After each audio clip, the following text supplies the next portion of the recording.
Hello, everyone, and welcome to tonight's Strawberry Seed Consulting webinar, which is our recruitment tips for small business. My name is Frances Orr. I'm a Principal HR Advisor with Strawberry Seed, and hosting us tonight is Kelly Furness, who is our Recruitment and HR Advisor. Thank you, Kelly. So let us talk you through a little bit. Before we start anything, I'd just like to make a quick acknowledgement of country.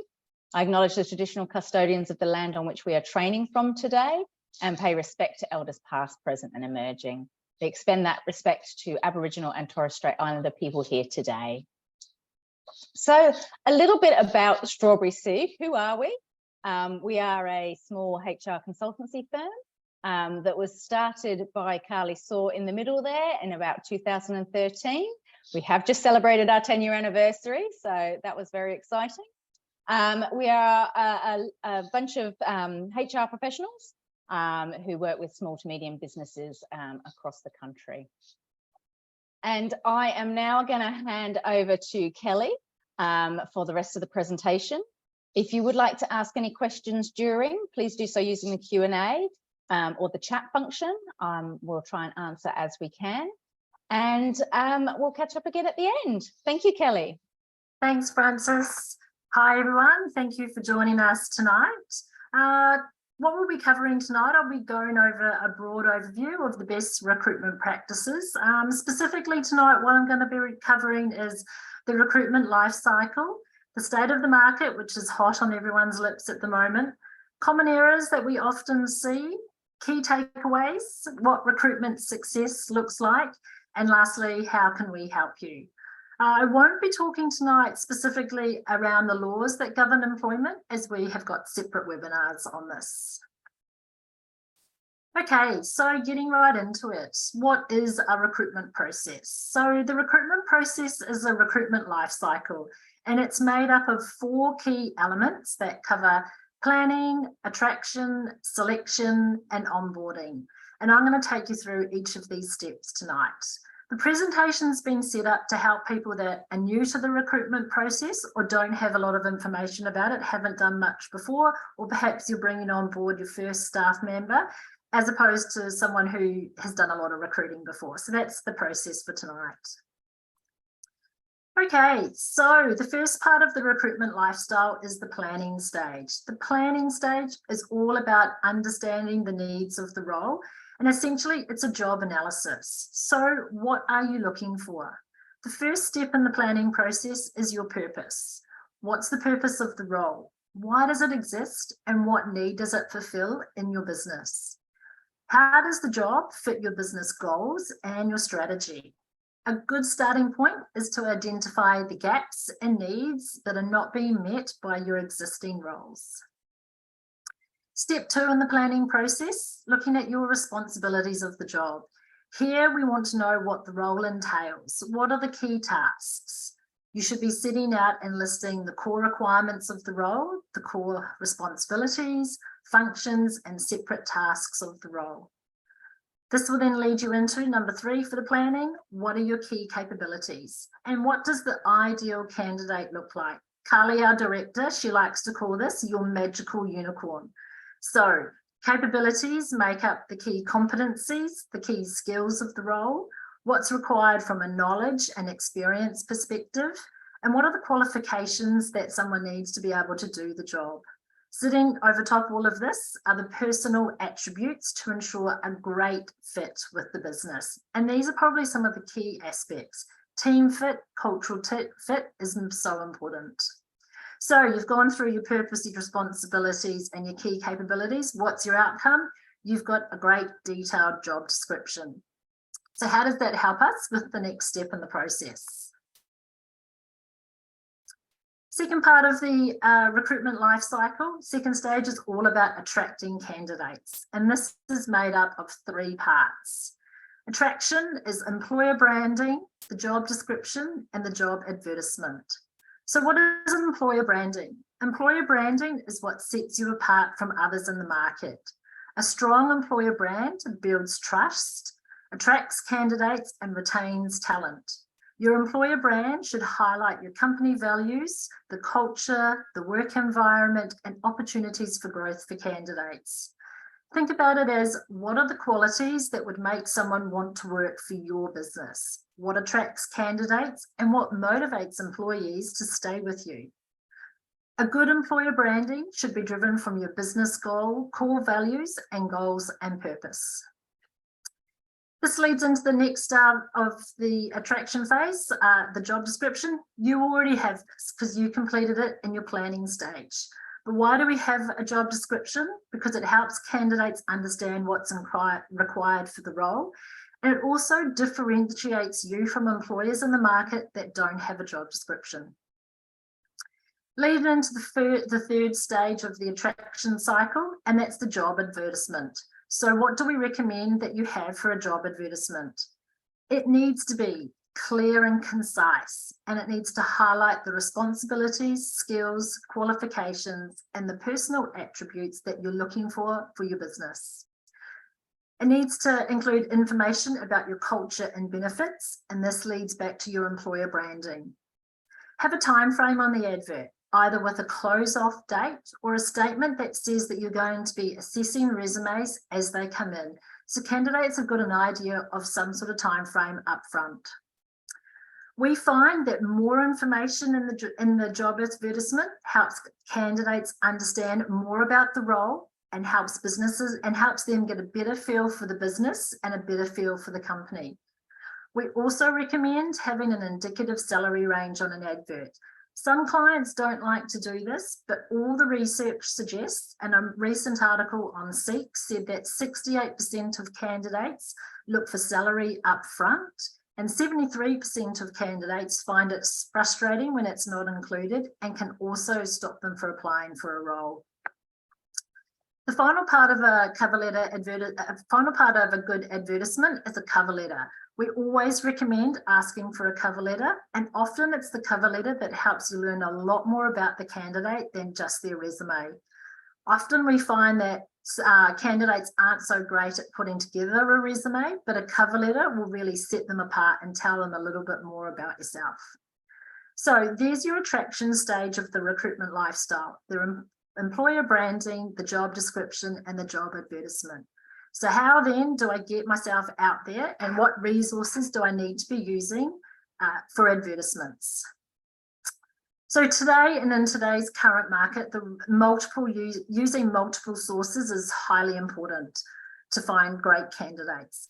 Online job boards, so Seek, for example, is still the #1 place for advertising for candidates for positions. Seek has the most reach across Australia, and we always recommend advertising on Seek, but we also use other platforms to help get reach for your business. So for example, Jora is another job board, which is great for tradies. Ethical Jobs is another job board, which is really great for not-for-profit organisations, as well as, for example, ESSA, which is great in the allied health space, industry websites, and also, most importantly, if you have your own company website, advertise the role on your website. Whilst we're advertising on a job board such as Seek, you really need to be also advertising on social media today.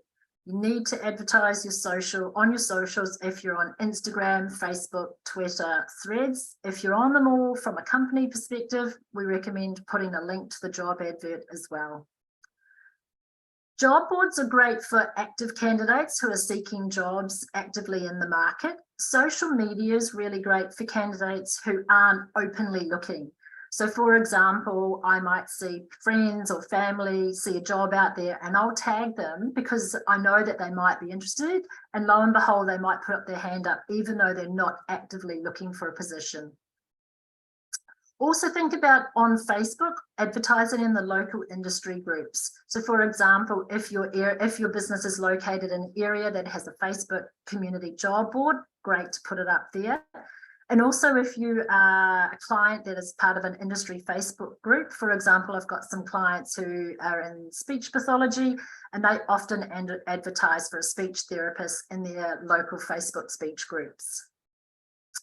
The most well-known industry platform is LinkedIn. So if you have a personal or business profile, definitely recommend getting adverts up on LinkedIn as well. This also includes other Facebook industry groups, both on LinkedIn, separate industry websites, and also at industry events. Another area that some people might not have thought about looking for candidates is employee referrals. So your current staff members is a great source of candidates in the market. Your staff members wouldn't recommend someone they wouldn't want to work with. They know they wouldn't recommend someone who they couldn't work well with. We have clients that have employee referral programs whereby if a staff member refers someone, the candidate's successful, they pass their probationary period and they stay with the company for a period of time, they might get a monetary payment. For example, I have a client who gives $500 for every staff referral of successful candidates that come in the door. Another one that's a good aspect here is past employees. So that might sound a little bit strange, but past employees can actually be a great advocate for the business. So consider staying in touch with them. And word of mouth, tell people, acquaintances, friends, that you're looking. On the sideline at your kids' sports on the weekend, tell people that you're looking for new staff and what the job is. Someone always knows someone who's looking, and word of mouth is another great way to find candidates and to find jobs. Another one that's not thought of quite so much is creating your own candidate pool. So if you have recently interviewed for candidates and perhaps your second or third pick of candidate that wasn't quite right for the role at this point in time, but maybe down the track with more skills and experience, ask them if you can keep their details on file. And then in future, if you've got a future role coming up, contact them, see if they're still available.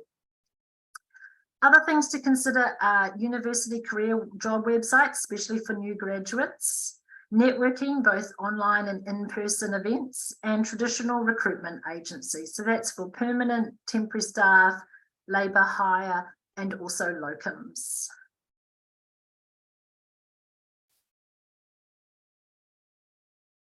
Alrighty, step 3 in the recruitment life cycle is the selection process. So we're starting off here with screening and shortlisting candidates. So the first step is the resume screening. You're wanting to review your resumes to assess the candidate's requirements for the role. Do we need to be flexible on these requirements? That's a big question that you need to ask yourself.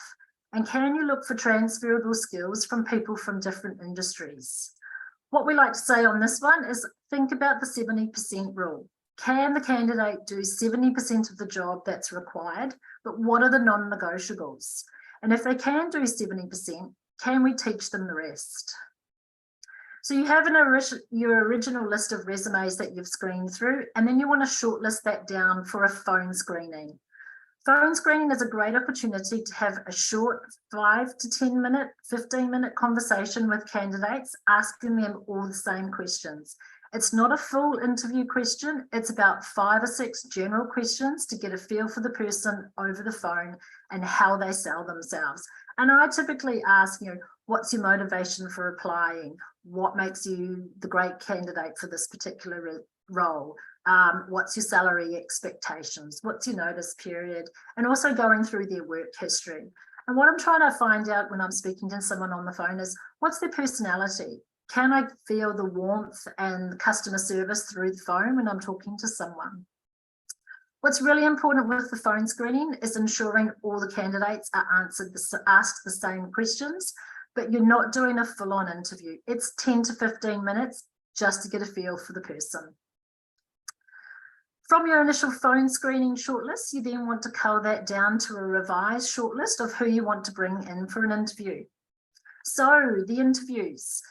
The interview process is all about assessing candidates' skills, qualifications, cultural fit, and overall suitability for the role against the competencies and the soft skill behaviours that you're looking for. We always recommend using a structured interview process, which includes behavioural interview questions. Why? This because it gives a greater validity over a 10-minute get-to-know-you chat that's based on gut feel. and all the candidates need to be asked the same questions. Research also shows us that behavioural and situational interview questions are a better predictor of future performance over a general chat. The other part of the interview is, will the candidate fit the culture that you're building? So these are the behaviours that you identified that you know fit well for your organisation. And the other thing to consider when you're assessing culture fit, which is actually the most crucial element, especially for small teams, don't recruit all the same. Embrace diversity. You don't want everyone the same within the team. So after you've gone through the interview process, you've assessed all the candidates for the role, hopefully you have a preferred candidate and they're still interested, and you want to move through to the reference check stage. Now, why do we do reference checking? It's because we confirm what's been assessed at the interview and we verify their work history, their skills, and their experience. There is a school of thought that says, oh, references aren't useful, everyone just gets a good reference. And we beg together, differ on that. Key questions out of the reference check for me are, would you rehire the person? So it'd be unusual for someone to say they're a fantastic employee, great reference check, would you rehire? Oh, no, I wouldn't. Oh, why wouldn't you? Let's explore that a bit further. Another great question is, what areas would you recommend for improvement? Just so that you're getting a good feel for the person. And I have actually had occasions where I've had references put forward and it actually hasn't been a good reference check. So then we know this is not great. I typically only recommend reference checking your preferred candidate. I don't recommend reference checking 2 or 3 candidates, because ideally you should know who the most important person or the highest candidate was for the role from your interviews. Other items involving in the selection process can include cognitive and personality profiles, if that's something that you're interested in. And then after that, you're making a verbal offer. I always recommend that the verbal offer is made to the employee coming from the employer rather than from the recruitment or HR advisor. And this is because it really builds the onboarding relationship with the staff member. And it's also the reward, and it's exciting making an offer to a staff member. So it should be coming from you as the employee, as opposed to from your recruitment advisor or recruitment consultant. Unsuccessful candidates. Always follow up with the unsuccessful candidates with a phone call or an email advising that they've not been successful for the role, and ask them if you can keep their details on file to help you build that future candidate pool. And if you have a candidate that only just missed out slightly for whatever reason, let them know that they were your number 2 and you really would like to keep their details on file for future roles that do come up. You want also the unsuccessful candidates to walk away feeling positive about the experience in case there's a future role, or in case they tell other people about the positive experience that they have with your business. You don't want them leaving with a negative feeling. Overall, with everything throughout the selection process is keep your candidates updated. Good communication sits over the top of every step. Delays are okay. Rescheduling interviews, someone's been sick, you can't hold the meeting today, that's okay. Just keep candidates informed. We do get feedback time and time again from candidates that they didn't find out what happened with the role. So communication's absolutely key. The final stage of the recruitment life cycle is the onboarding process. So with onboarding, it's the critical process of introducing and integrating new employees into the business. Effective onboarding helps staff integrate smoothly, staff become more productive faster, and fosters a greater sense of belonging. So onboarding is essentially starts from the acceptance stage. It involves integrating the new employees into the business, and we always recommend preparing advance and with everything involved in onboarding. The minimum documents that we recommend are a letter of offer, an employment agreement, a fair work statement, which is actually a legal requirement, and we do know some people don't know what that is, so we can help you with that. HR and policy and procedures manual, an employee details form, and a policy declaration form. And these are the documents that we say are a minimum for bringing on staff members. So what does the onboarding process look like when the employee joins the company? So think about the first day, the first week, and the first month. First and foremost, please communicate with your employees before their first day. You'll be surprised at the amount of employers we hear from that say, oh, we only spoke to them on the day that they started. And that's really not going to set you up for success. Plan the first day and plan their welcome and their orientation. We recommend using an induction checklist, and things that you want to include in your induction checklist include a company overview, health and safety guidelines, key locations, where are the toilets, where's the lunchroom, what systems and tools you have in place, what policy and procedures you have in place, ensuring they meet the team in a timely manner. Do they need a mentor or buddy for a period of time? And making sure that they have a training plan all helps with a great and smooth transition to onboarding with the company. And don't forget regular check-ins and regular feedback sessions. So you need to think about keeping involved and engaged with the staff member and communicating with them beyond just the first day. So that's why I've titled it first day, first week, first month. It's not just a leave and forget scenario. So something I want you to think about with regards to onboarding is, when do you think it begins? If we say onboarding begins officially from the acceptance of an offer, however, I actually think onboarding begins the moment you have the first contact with the potential employee. So after the advert and the response back to them for applying for the role, for me, onboarding starts when you start speaking with them. The phone screening, the interview process, the ongoing communication, the reference checking, and all the soft touch steps in between, they all make a difference. So you want your onboarding process to flow and be seamless. And that starts with the employer branding, matching the advert, which then matches what's been said in the interview, comparing to the job description. And then that matches reality when a new employee joins the organisation. Okay, moving along. Apologies if I'm talking too fast. State of the market. This is really hot on everyone's lips at the moment. And this is nothing new for anyone that's looking for staff members at the moment. We have an exceptionally tight labour market and significant candidate shortages across many sectors. The unemployment rate is circa 3.5%, which doesn't help things. So it's very much a waiting game at the moment in terms of finding good staff and having good employer branding and a good recruitment process. It's still very much a candidate market, so I'm seeing candidates having multiple offers.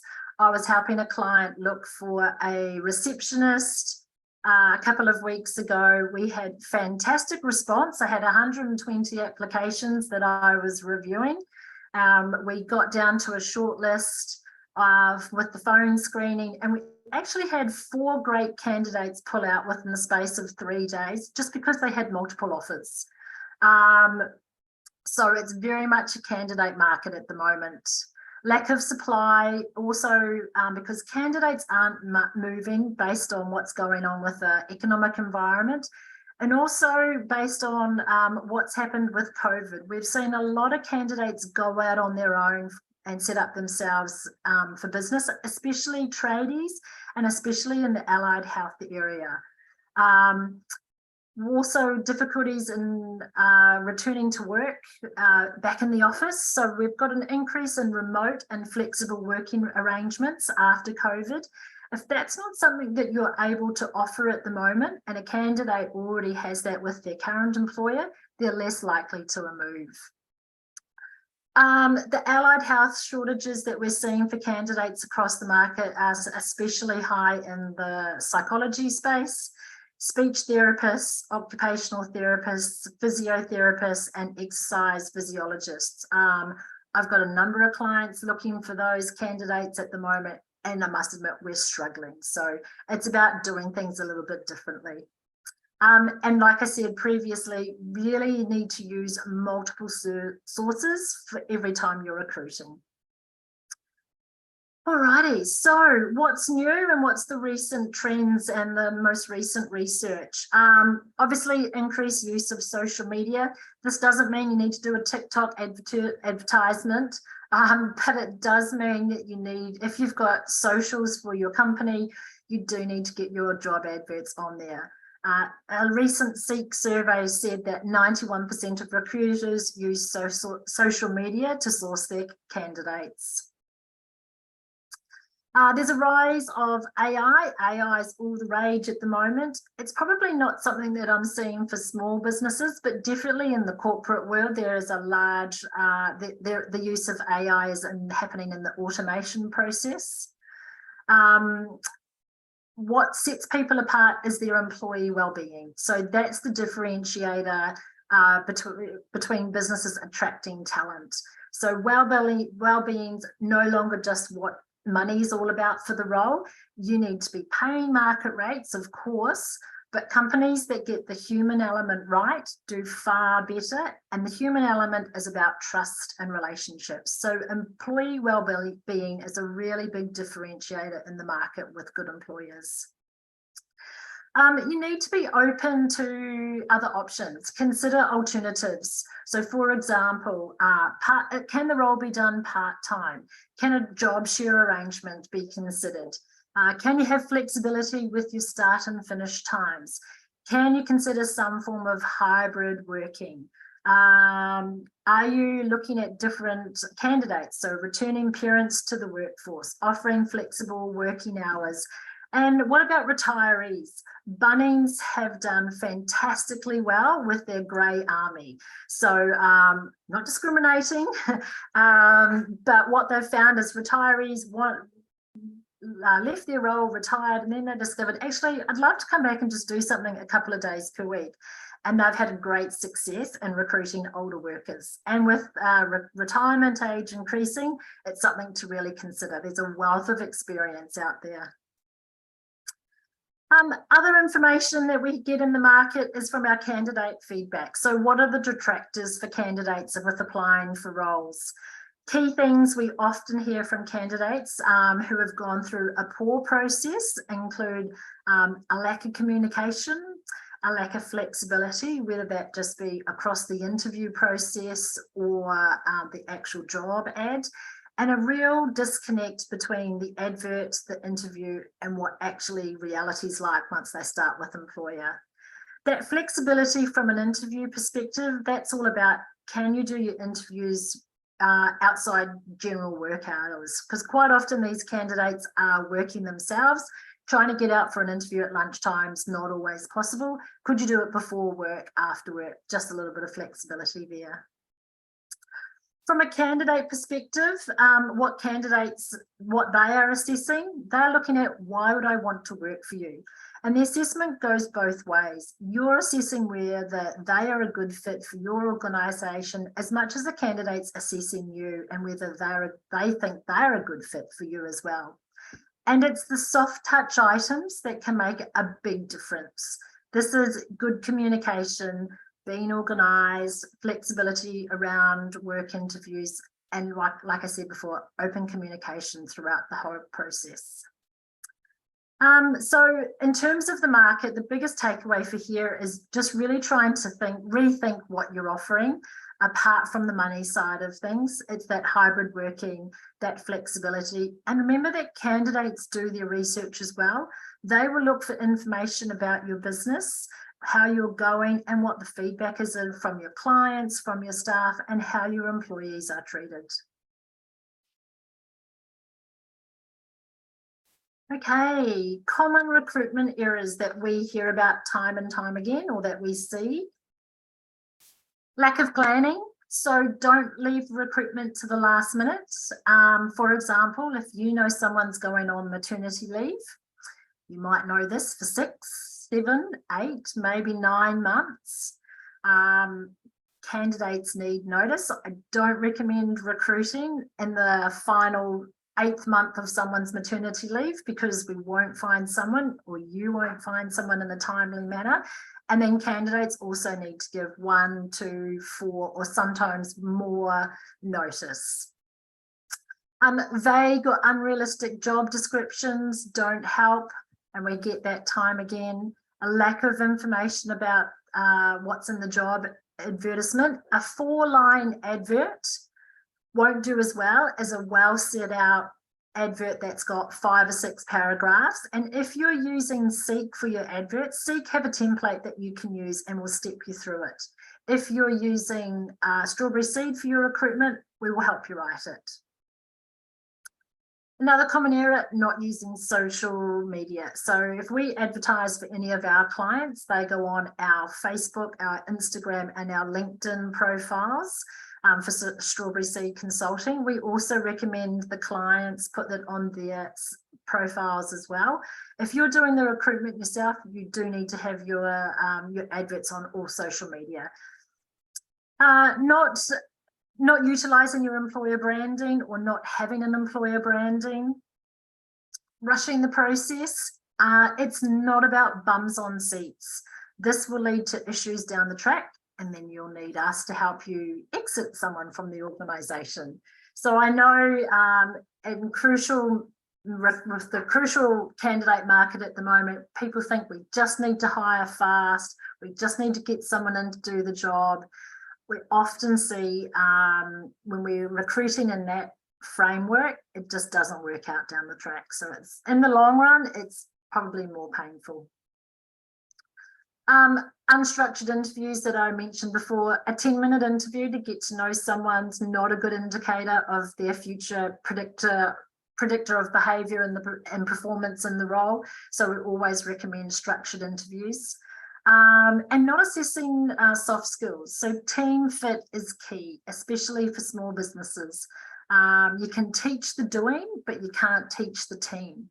And the team fit helps create a greater, better workplace culture. And oversitting all of this, communicate, communicate, communicate. I can't say it enough. Make sure you keep your candidates updated on the process. Even if it's a 1-line email saying, we're really sorry, we've been delayed, we'll come back to you in the next couple of days. So that will help perhaps losing some candidates. Okay, last couple of slides. Key takeaways. Plan ahead, start the process early where you can. Sometimes it's impossible, sometimes staff members leave at the drop of a hat, don't give the required notice, but wherever you can, you're going to set yourself up for a better process if you're able to plan ahead. Attracting the quality candidates through your employer branding, having a job description, and having a great advert. Using robust selection tools, so phone screening, behavioural interviews, reference checking, having the right tools once they're coming on board. Hire mindfully. So like I mentioned before, it's not about bums on seats. In this market, you do need to be patient, but we also need to be fluid in the process, as good candidates don't wait around with multiple offers. Ensure your onboarding is in place. That sets everyone up for success. And I think I've said it a lot, communicate, communicate, communicate. And if you get all this right, recruitment success looks like a happy business, happy engaged talent, retained staff, and a win-win-win for everybody. So my voice is about gone. The Strawberry Seed Recruitment Services, how can we help you? I won't run through the list here, it's quite self-explanatory, but if you're new to recruitment and you need help, we can assist you with some or all parts of the recruitment process that I've gone through. We have various options for recruitment assistance. I have some clients that use us for the whole process, so from the beginning right through to the end. Other clients just use us to pop up a job, to help them write a job advert, put it on Seek, give them initial shortlist, and then they'll take the rest of the process from there. So we can help you any step of the way. Our options for a recruitment assistant in terms of working with us, we can work with you on an hourly rate. We also have different recruitment packages with various inclusions, or if you're an HR support client of Strawberry Seed Consulting, you can also utilise your support hours for recruitment. So I think that's the end of me. Many thanks for attending, and I hope for some of you who may be new to recruitment and the process that I've been able to provide some insight tonight. Frances. Thank you so much, Kelly. I think you've provided more than enough insight. It is such a crucial process that, yeah, sometimes we have as much control over as we'd like, and there's so many things that impact your business when you're looking at recruitment. So thank you very, very much for taking us through all of that. That was amazing. And just to sort of summarize and finish up, Strawberry Seed Consulting do have other training programs that are upcoming. We do conduct public leadership training courses and public mental health first aid courses. They are in the next few months, coming up towards the end of the year. If you do want any more information on that, please just visit our website, and there's a section on training courses. And if you have any questions, please feel free to get in touch with us on any of these socials, as they called, Facebook, obviously, Instagram, and LinkedIn. So please feel free to reach out if you have any questions. We do also post our webinars on our Strawberry Seed page also. Now, I've got a quick question. Kelly, are you okay if I read it out for you? Sure, hope I can provide an answer. I'm sure you can.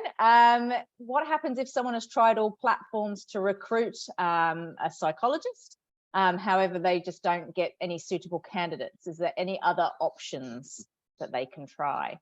So I have a client in this predicament at the moment. Also have a number of clients in the allied health and the physio space that have this predicament at the moment.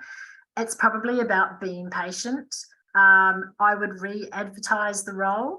I would constantly have an open advert on your Facebook or website. And the biggest thing is talking to people. Who's in your network? Who can you constantly be saying, is anyone you know looking for a role? Are you in touch with the universities? Trying to look at graduates rather than looking at fully qualified or someone with 3 or 5 years experience. Do you have the capacity to be mentoring, training someone coming through from a graduate perspective? It's tough out there at the moment. Other options could be looking at candidates from overseas, but then you get into the realm of having to look for sponsorship. I do have one client that is doing that. That takes a lot longer. And I know of a client in the psychology space who's bringing over a psychologist from the UK. It is costly, it is time consuming. But if you've gone through all the channels and you've advertised multiple times, you will be eligible to be able to look at candidates from overseas. So that's another option. Awesome. And I think even when you're talking within your networks and things like that, sometimes if people don't know people, sometimes they know of resources that potentially they could recommend as well. So that might be helpful. It is hard to say it's a waiting game, isn't it? Because when you're short-staffed and you need people, it feels a bit contrite to sort of say you just have to wait, when sometimes the pressures of running a business don't allow for waiting. It absolutely does sound really contrite. And given what we've been through with the COVID as well, on top of now our short candidate market, it's really tough out there. I have seen some people coming back, they've gone out and worked for themselves and decided it's not for them. So there is some sort of movement in that space, but there's no easy answer, unfortunately. Yeah. And my other question, well, not my other question, can I ask a candidate in an interview or in the interview process if they have any annual leave planned? Yes. So we get this quite a bit. I actually ask candidates in phone screening if they've got any holidays coming up, and it's not for it has no impact on the bearing of them getting the role. It's more about planning, workforce planning. So we're coming up to the end of the last 2 quarters of the year, holidays are going to be around Christmas time. It's absolutely fine to say, oh, do you have any leave coming up? Just so we can factor that into workforce planning. It's not discriminatory to ask if someone has leave. And a lot of candidates are very open and they say, oh, I've got 2 weeks leave, I'm going to Italy. There's been a lot of that recently. Yeah, just so employers can work around it.